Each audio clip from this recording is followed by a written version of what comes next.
آج کی سچویشن یہ ہے کہ آج آپ کے کسی گھر کی چادر چار دیواری محفوظ نہیں ہے. آج آپ کی بچیوں کو اٹھایا جاتا ہے، بچوں کو اٹھایا جاتا ہے، ان کو بلیک میل کیا جاتا ہے. آج آپ کے ہاں جو ہیومن رائٹس وائلیشنز ہوتی ہیں یہ پچھلے 77 سالوں میں ہم نے نہیں دیکھی. میرے بھائی، رات کی تاریکی میں چوری ہوتی ہے، رات کی تاریکی میں ڈاکہ ڈالا جاتا ہے، جیسے 8 اور 9 فروری کی شب ڈاکہ ڈالا گیا، کس کو نہیں پتا. لیکن عوام کا حق حکمرانی اگر آپ چھین لیتے ہیں، آپ کہتے ہیں ہم نہیں مانتے عوام کے فیصلوں کو، پھر وہ ان کٹ پتلیوں کو جب آپ یہاں مسلط کرتے ہیں اور اس کے باوجود آپ کے نمبر پورے نہیں ہوتے، اس دوران سپریم کورٹ کے فل بینچ کا فیصلہ آتا ہے، آپ کہتے ہیں ہم اس کو بھی نہیں مانتے. میں سب سے پہلے تو مبارکباد دیتا ہوں جناب محمود اچکزئی صاحب کو، شاہد خاقان عباسی صاحب کو، جنہوں نے آج یہ قومی کانفرنس بلائی اور تمام تر مشکلات کے باوجود کہ چوتھی جگہ ہے جو ان کو تبدیل کرنی پڑی. میں وہ کوشش کروں گا مختصر سی بات کروں. ہماری لیڈرشپ بھی یہاں موجود ہے اور باقی جو تمام لیڈران اور ہمارے بھائی وکلاء صاحبان موجود ہیں. بہت ساری باتیں ہوئیں. میں ایک بات واضح طور پر کہنا چاہتا ہوں کہ عمران خان صاحب کی حکومت کے اوپر بھی تنقید ہوئی. میں یہ ایڈمٹ کرتا ہوں کہ وہ فرشتوں کی حکومت نہیں تھی، ہم سے بھی غلطیاں ہوئی ہیں، کون کہتا ہے نہیں ہوئی. لیکن اس وقت اور آج کا فرق یہ ہے کہ اس وقت آپ کے بلاول بھٹو زرداری صاحب وہاں سے چلتے ہیں سندھ سے، پنجاب میں ہماری حکومت تھی، وہ یہاں ریڈ زون تک آتے ہیں اور اپنی مرضی سے اپنا دھرنا یا پروگرام جو ہوتا ہے وہ یہاں ختم کرتے ہیں. مولانا فضل الرحمان صاحب 2 دفعہ آتے ہیں یہاں دھرنا دیتے ہیں، ہم ان کو فیسیلیٹیٹ کرتے ہیں. اور پی ڈی ایم کی جماعتیں آتی ہیں یہاں، وہ مہنگائی مقاوم معاش لے کر آتے ہیں. یہ الگ بات ہے کہ انہوں نے جو کچھ مہنگائی کے ساتھ کیا یا غریبوں کے ساتھ کیا وہ سب آپ کے سامنے ہے، ہم ان کو فیسیلیٹیٹ کرتے ہیں. اس کے مد مقابل 2 واقعات بتا دیتا ہوں. 26 نومبر کو یہاں ڈی چوک میں جس طرح ہزاروں کی تعداد میں لوگوں کے اوپر سیدھی گولیاں ماری گئی سنائپرز کے ذریعے، یہ پاکستان کی تاریخ نہیں ہے. یہ جلیانوالہ کی تاریخ تو آپ دہرا سکتے ہیں لیکن پاکستان کی تاریخ تو دور کی بات ہے. پی ٹی آئی میں کبھی کہیں آپ کو یہ صورتحال نہیں ملے گی. پھر آج آپ کیپٹل میں بیٹھے ہیں، آج یہ وہ قومی کانفرنس جس کے روح رواں محمود اچکزئی صاحب اور جس کے روح رواں شاہد خاقان عباسی صاحب ہیں، ان کو یہاں اسلام آباد میں کیپٹل میں چوتھی مرتبہ جا کر جگہ بدلنی پڑتی ہے اور صبح سویرے سے اور رات سے جس طرح ان کے لیے مشکلات پیدا کرنے کی کوشش ہوئی وہ سب آپ کے سامنے ہیں. ان 2 واقعات سے آپ کو پتہ چل جائے گا کہ جمہوریت کہاں تھی، کب تھی، کیسے تھی اور آج کیا صورتحال ہے. پھر میرے دوست زبیری صاحب نے کہا کہ یہ کب ہوتا ہے کہ رات کے تاریکی میں آئین بدلے. میرے بھائی، رات کی تاریکی میں چوری ہوتی ہے، رات کی تاریکی میں ڈاکہ ڈالا جاتا ہے، جیسے 8 اور 9 فروری کی شب ڈاکہ ڈالا گیا، کس کو نہیں پتا. میرے بھائی سلمان صاحب بیٹھے ہیں، 1.5 لاکھ ووٹ لیا اور ہارنے والے کے ساتھ کہ 1/3 سے بھی کم تھے. اور اسی طرح میرا حلقہ ہے، باقی ہمارے سارے دوست بیٹھے ہیں. جو کچھ ہوا آج رات کے 4 بجے تک 8 اور 9 کی شب کو آپ دیکھ لیں، تمام جیو سمیت تمام ٹی وی چینلز کے آپ رزلٹس اٹھا کے دیکھ لیں جو رات 12 بجے کے بعد ان کو روک دیا گیا تھا، سب میں 90% سیٹوں کے اوپر ہماری لیڈ چل رہی ہے.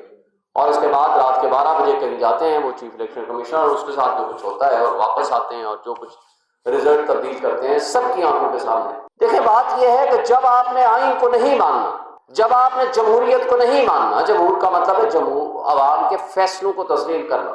حق کی حکمرانی میرا نہیں ہے، یہ عوام کا ہے. یہاں جو لیڈرشپ بیٹھی ہوئی ہے یہ ان کا بھی نہیں ہے. عوام کو حق حاصل ہے. آج اگر ہم پاپولر ہیں تو کل شاید کوئی اور ہو، ماضی قریب میں کوئی اور تھا، لیکن عوام کا حق حکمرانی اگر آپ چھین لیتے ہیں، آپ کہتے ہیں ہم نہیں مانتے عوام کے فیصلوں کو، پھر وہ ان کٹ پتلیوں کو جب آپ یہاں مسلط کرتے ہیں اور اس کے باوجود آپ کے نمبر پورے نہیں ہوتے، اس دوران سپریم کورٹ کے فل بینچ کا فیصلہ آتا ہے، آپ کہتے ہیں ہم اس کو بھی نہیں مانتے.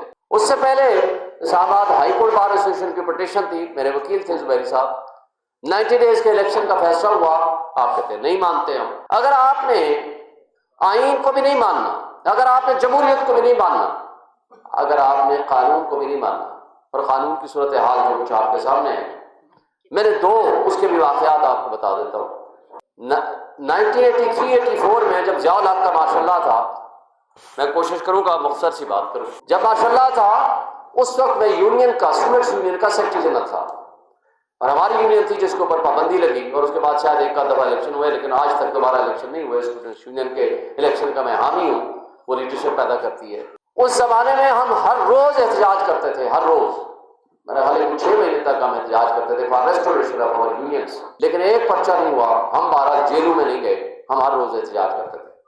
دوسرا واقعہ، جب یہاں عدلیہ بحالی تحریک شروع ہوئی 2007 سے لے کر 2009 تک، ہم فرنٹ فٹ پہ تھے الحمدللہ، اور سب سے پہلی پٹیشن افتخار محمد چوہدری صاحب کی بہاف پہ، یعنی میں نے اپنے نام سے میں نے پٹیشن فائل کی، اور دوسری پٹیشن میں نے کی تھی، کورٹ میں وہ آبجیکشن لگ گئی، پہلے والی چلی، اس میں تھا کہ جنرل پرویز مشرف نے آئین توڑا ہے، اور یہ جو 3 نومبر والا واقعہ ہوا ہے یہ بھی غلط ہے، تو لہٰذا ان کے خلاف آرٹیکل 6 کی پروسیڈنگز کی جائیں، اس کو آبجیکشن لگا۔ یہ الگ بات ہے کہ ہمارے خلاف بھی اس وقت وارنٹ آف ارسٹ جاری ہوا، لیکن وہ ایگزیکیوٹ نہیں ہوا، ہمیں گرفتار نہیں کیا گیا۔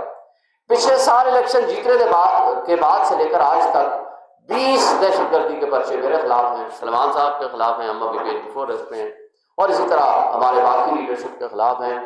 ہم وکلاء کی بات کر رہے ہیں، اور الحمدللہ پاکستان کی ہر بار کونسل بار ایسوسیشن کو میں نے ریپرزینٹ کیا ہے۔ یہ وہ چیزیں ہیں کہ جو اس وقت کے مارشل لا تھے اور آج کا جو انڈکلیئرڈ مارشل لا ہے، اس کا میں صرف فرق بتا رہا ہوں۔ آج کی سچویشن یہ ہے کہ آج آپ کے کسی گھر کی چادر 4 دیواری محفوظ نہیں ہے۔ آج آپ کی بچیوں کو اٹھایا جاتا ہے، بچوں کو اٹھایا جاتا ہے، ان کو بلیک میل کیا جاتا ہے۔ آج آپ کے ہاں جو ہیومن رائٹس وائلیشنز ہوتی ہیں، یہ پچھلے 77 سالوں میں ہم نے نہیں دیکھی۔ ہاں، ایک صوبے میں ان نے ایڈونچر کیا تھا، وہ ایڈونچر کیا ہوا؟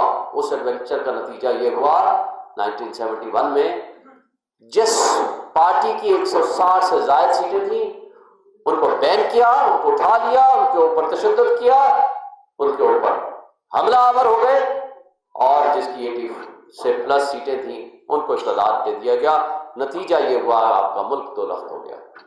اور آج جو سچویشن پیدا کرنے کی کوشش ہو رہی ہے، جنہوں نے محمود اچکزئی کے حق میں ودڈرا کیا ہوا بندہ ہے، اس کو آپ نے MNA بنا دیا، اور اسی طرح پورے بلوچستان میں کیا، پورے پنجاب میں کیا، جو باقی صوبوں میں کیا، جو کراچی میں کیا، وہ سب کی آنکھوں کے سامنے ہے۔ جب آپ جمہور کے فیصلے کو نہیں مانتے، جب قانون کو آپ پاؤں تلے رون ڈالتے ہیں، تو پھر ایک عوام ایک آس اور امید رکھا کرتی ہے، وہ ہوتی ہے آپ کی عدلیہ، وہ ہوتا ہے آپ کا نظام انصاف، جس کی طرف لوگ رخ کرتے ہیں، جس کی طرف وہ توقع رکھتے ہیں کہ یہاں سے ہمیں انصاف ملے گا، یہاں سے قانون کی حکمرانی کا جہاں تصور ہے، وہاں سے ہمیں انصاف کی ایک امید کی کرن پھوٹے گی۔ اور جب وہاں آپ اپنی مرضی کے من پسند قاضی فائسہ جیسے لوگ مسلط کر دیں گے، جب ایگزیکٹو وہاں جا کر کے بینچز بھی بنائے گی، جو کانسٹیٹیوشنل کیسز ہوتے ہیں اس میں 99% جیسے زبیر صاحب نے کہا، وہ یا پروونشل گورنمنٹ یا فیڈرل گورنمنٹ ایگزیکٹو جو ہے ان کی اوور ریچ کے خلاف آپ گئے ہوتے ہیں، یا وائلیشن آف کوئی لا ہوتی ہے، یا انٹرپریشن آف کانسٹیٹیوشن ہوتا ہے، اور وہاں آپ کی ایگزیکٹو نے فیصلہ کرنا ہے کہ ہمارے خلاف کون جج بنے گا۔ اور وہاں جا کر کے جب آپ نے جس طریقے سے کوٹ پیکنگ کر دی ہے، اور وہ جو ٹرسٹ ختم ہو چکا ہے پبلک ایٹ لارج کا، جس کی وجہ یہ ہے کہ آج پوری دنیا میں ہم تماشا بنے ہوئے ہیں۔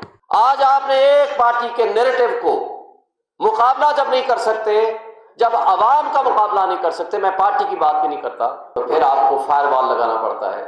جب اس سے آپ نہیں تھکتے تو پھر آپ کو نیٹ بند کرنا پڑتا ہے یا سلو ڈاؤن کرنا پڑتا ہے، جس کے ذریعے $1.62 بلین کا آپ نے اپنے ملک کا نقصان کیا، اور خالی رجیم چینج آپریشن کے اوپر $40 بلین کا آپ نے لاس کیا۔ اور آج ہمارا نوجوان سمندر میں مرنا پسند کر رہا ہے، لیکن ملک سے بھاگ رہا ہے۔ آج آپ کا سرمایہ کار پیسہ لے کے یا دبئی یا ملک سے باہر بھاگ رہا ہے۔ کبھی بھی انتشار میں، کبھی بھی جہاں لا اینڈ آرڈر کا مسئلہ ہو، کبھی بھی جہاں عدلیہ کے اوپر ٹرسٹ نہ ہو، وہاں انویسٹمنٹ نہیں آتی۔ اور جبکہ سیکیورٹی کی جس کی ذمہ داری ہے، ان کے پاس اتنا ٹائم ضرور ہے کہ وہ ہارس اینڈ کیٹل شو میں جا کر کے مظاہرے دیکھتے ہیں، ضرور دیکھیں، لیکن جو آپ کی ذمہ داری ہے وہ آپ ادا کریں۔